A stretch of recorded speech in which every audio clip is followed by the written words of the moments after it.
সুপ্রিয় শিক্ষার্থী বন্ধুরা, আসসালামু আলাইকুম। আজকে আমরা যে বিষয়টি নিয়ে আলোচনা করব সেটা হচ্ছে সাজেশন। যেহেতু আমাদের অনেকের সামনে এইচএসসি পরীক্ষা, তো আমরা সবসময় শুধু সাজেশন সাজেশন সাজেশন করি।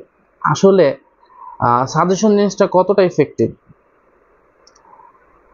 যে সাজেশন থেকে কি সবসময় 100% কমন পড়ে, বা সাজেশন ভিত্তিক পড়ালেখা করলে কি আসলে ভালো রেজাল্ট করা সম্ভব?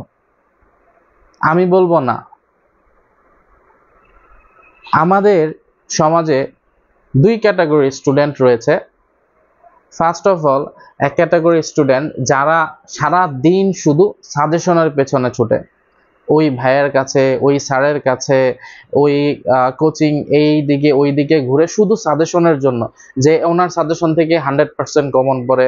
হ্যাঁ, ওনার যে সাজেশন তৈরি করে এটা খুব ভালো। আসলে এখানে খেয়াল রাখতে হবে, যে সাজেশনটা তৈরি করা হয় বিভিন্ন টিচার, বা আমি পার্সোনালি আমি নিজেও সাজেশন তৈরি করি। তো সাজেশন হচ্ছে কি আসলে পড়ালেখার একটা গাইডলাইন, যে এই জিনিসগুলো বেশি ইম্পর্টেন্ট, এগুলো একটু ভালো মতো পড়বা। হ্যাঁ, এর বাইরেও তুমি আরো পড়ালেখা করতে পারবা, আরো পড়ালেখা করতে হবে। এর মানে এই নয় যে এই সাজেশন থেকে 100% কমন পড়বে।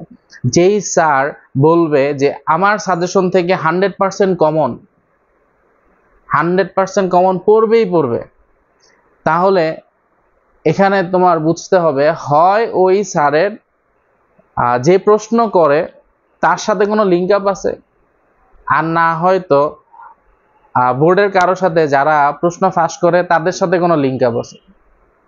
তা না হলে কেউ বলতে পারবে না যে আমার সাজেশন থেকে 100% কমন পড়বেই পড়বে। এটা সম্পূর্ণ একটা মিথ্যা কথা।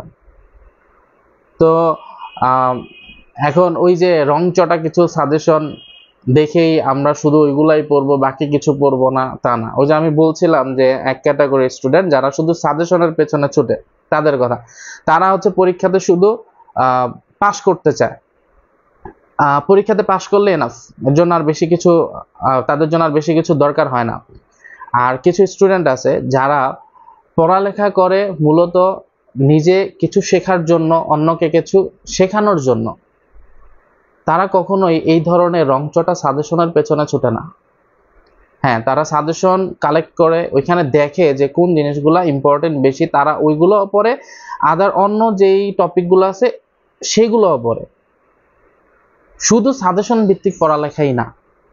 তো আমার কথাটা এইটাই, যে আমরা যে সাজেশনের পেছনে ছুটি, এই সাজেশনের পেছনে না ছুটে ওই সময়টুকু যদি আমরা আমাদের পড়ার মধ্যে কাটাই, আমরা যথাযথ একটা গাইডলাইনের মধ্য দিয়ে পড়াটা কমপ্লিট করি, তাহলে এটা আমাদের জন্য ভালো।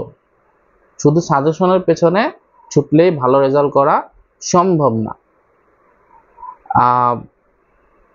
এরপর থেকে আমি আশা করব যারা স্টুডেন্ট, যারা এই ভিডিওটা দেখছেন, তারা অবশ্যই চেষ্টা করবেন, হ্যাঁ, সাজেশন কালেক্ট করার, সাজেশনের উপর ডিপেন্ডেন্ট পুরোপুরি না থেকে সাজেশনের বাইরে যে পড়ালেখাগুলো আছে এগুলো একটু ভালো মতো করার চেষ্টা করবেন।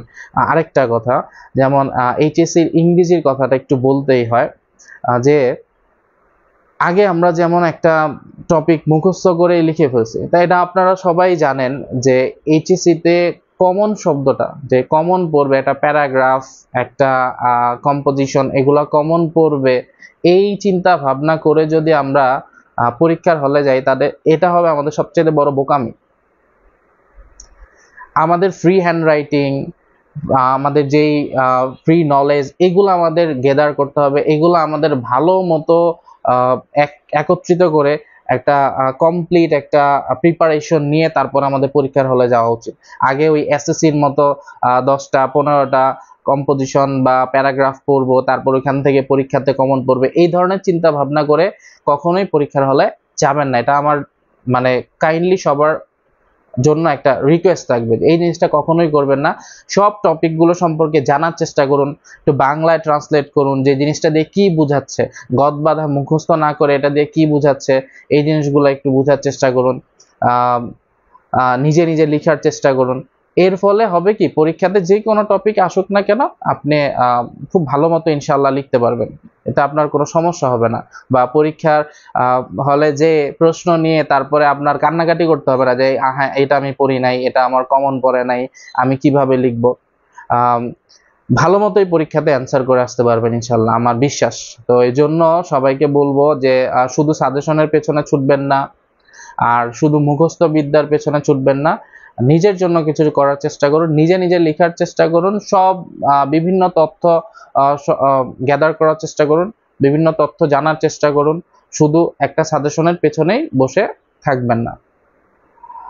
সবার জন্য শুভকামনা রইল, সবাই ভালো মতো পরীক্ষা দিবেন, আপনাদের ভবিষ্যৎ খুব সুন্দর হোক এই প্রত্যাশায় আজকের ভিডিও এই পর্যন্তই। আসসালামু আলাইকুম।